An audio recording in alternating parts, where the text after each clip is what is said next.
Here we go. As I said to you a few weeks ago, guys, I took the one picking.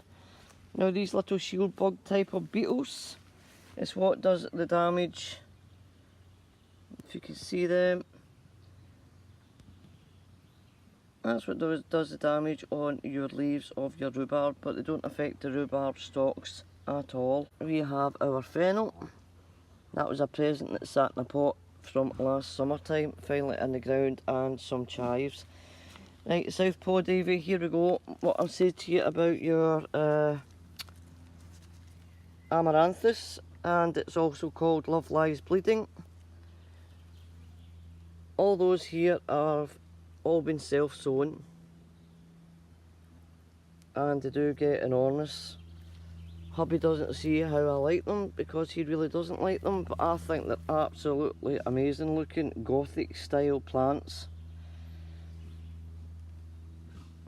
I still haven't picked that lettuce out here yet for the chickens, but I will, on camera, take it out now. That was a few days ago I was meant to do that, guys, wasn't it?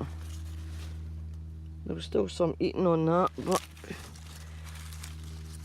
I'll give the other ones, or the one next to it, so should I say, plenty of room. And there's a big pile for the chooks. Right, there's my sweet corn, guys.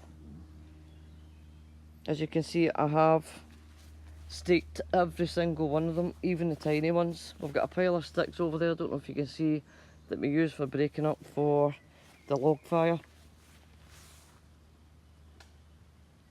See, it's still falling over. As you can see, there's one there. So we'll have to, excuse me, with one hand, I shall have to try and get that staked up. I'll do it when I come off camera. But that was the weather also last week, guys. It just blew every single one of them.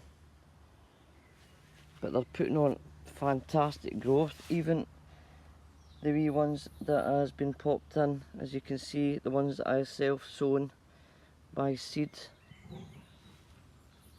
are coming on well. Whether they come to much, I don't know, but there should be plenty in there, guys, for me to get, fingers crossed, a good crop. I'll be quite happy with them. Over here we have our marrow fat peas that I shown in the last video, but I was trying to think why some were small and some were taller than others actually, and I remember rightly that I had to actually re-sow because the first lot, the slugs got 90% of them.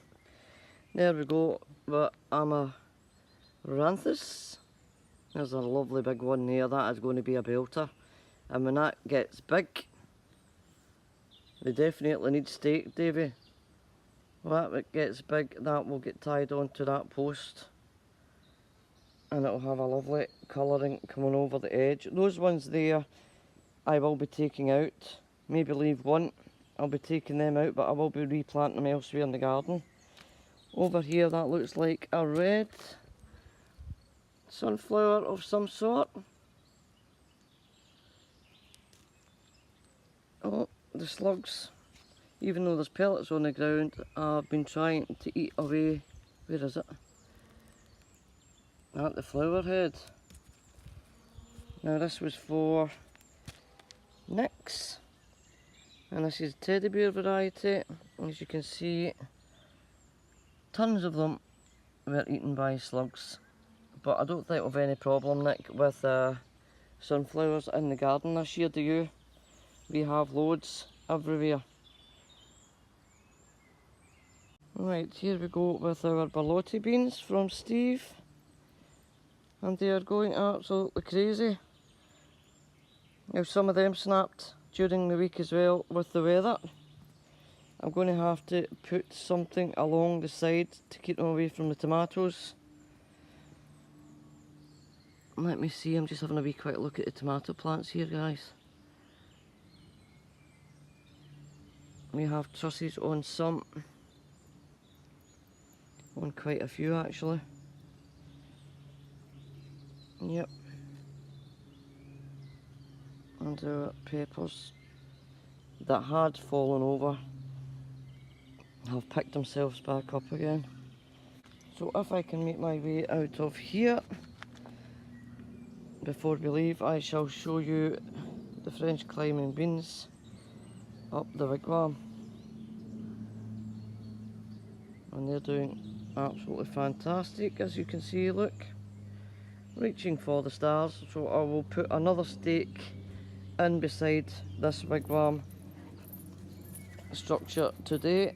So I am very worried about my potatoes, whether they're going to be far too wet. And I'm scared to look, to be honest. As you can see, beautiful flowers on them, so it won't be long. And they're all Charlotte apart from one, which is Desiree. But as I said, I'm kind of panicking a bit as to whether those bags are soaking or not, and we'll get anything out of them. But hey ho, if that happens, it will be one of those years, Clarice. These potatoes definitely need earthed up. Desiree and Versa Palmyra down at the bottom here. And I also have to come out and get picking of my marrow fat peas, as some of them are absolutely jam-packed to bursting. That oak plant out, and I still haven't done it because I haven't got round to it. But there we go. From every little small acorn, you end up with this. Been eating on for a little while. Strawberries alright. Yep, strawberries are looking fine.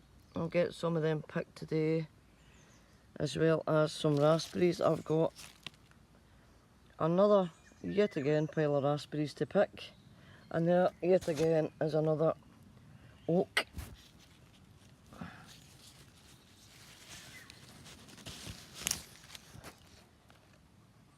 So there we go. Oak free now, I think. Moving on. This was this row that I said to you that I was ready for pulling my hair out, because it had 2 rows of carrots and it had 4 lovely small, I can't remember the name, orange pumpkins in them. Just ideal. Each pumpkin's ideal for one person. The other 2 have obviously rotted off. This one has been chewed. See what I mean by not putting down any slug pellets, because there's the other one. I found 2 or 4 if you remember right. Look, gone. Is that one coming up? No. I have sown this plant elsewhere in the garden. But what a pain in the butt. The cats get in, or I think it was the chickens. What I can see out the whole lot is possibly 2 or 3 carrots out of 2 full rows, and the rows went from there all the way along to there, and it was ripped up. I will turn slowly round here, in between the weeds, guys. As I said before, you take me the way I am. The weeds will get done when I have got time. We have little sunflower there. And round the bottom we have zinnia, a double variety. Now I absolutely knew I sown zinnia. I wrote that in a comment, I think somebody's comment last night, and I wasn't sure. But there we go, we have zinnias. So I'm sorry guys, but for you that don't like the slug pellets are going down. There's no 2 ways about it. Right, moving on guys. Moving on. This wee plot is getting absolutely jam-packed when you're having to come in and move about. So I'm squeezing in front of my potatoes. And this is where calabrese and purple sprouting broccoli. Doing not bad in there. And I think that what has just slipped down there is a dead slug. Little swine. Sorry for any of you slug lovers, but I don't think there's many of you. Beetroot, second sown. Some of them are doing better than others. And what variety have we got in here? some of them, that row there is Steve's, the trial seeds that he sent me, and these are Baldo that's in that row there. So Steve, your lot are doing a lot better in here than where they've been put elsewhere. Horseradish, per normal, has been cut back twice, and if you remember right, hubby thought he dug the whole lot out. You will never ever ever get rid of horseradish, and it's like mint. If you don't want it to end up all over your garden, get it in a pot. So I'll fix the netting. I'll fix that netting later on. Yeah, I think we may have lost one over there, in between the weeds. I know those tiny ones there. Let me see if I can zoom in. And there is the ones I had put in as very, very tiny plants. They're the cabbage.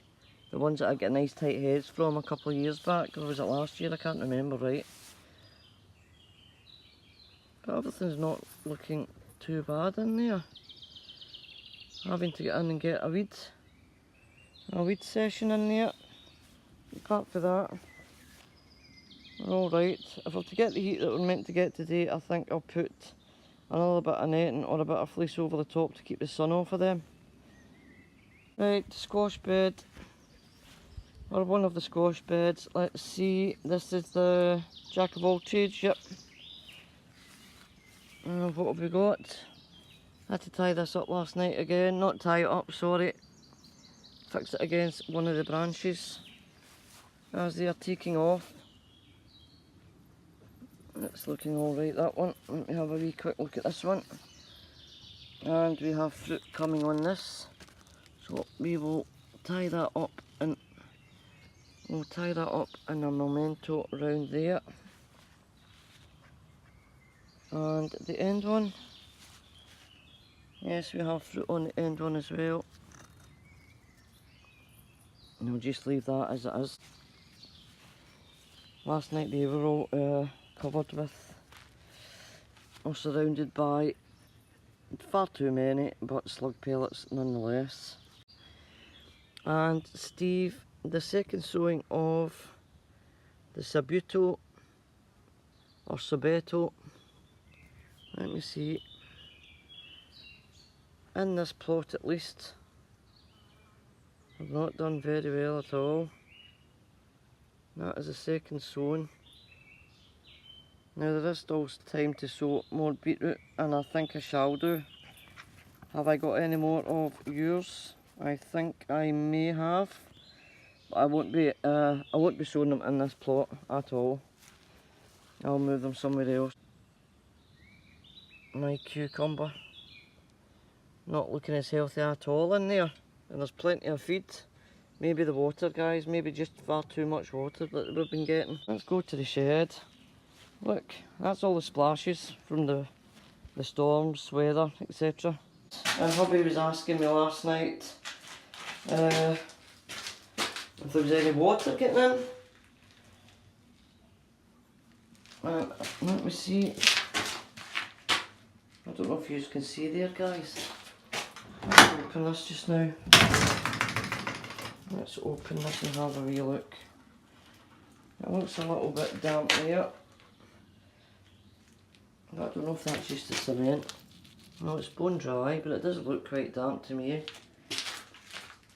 I know it does look damp over here though.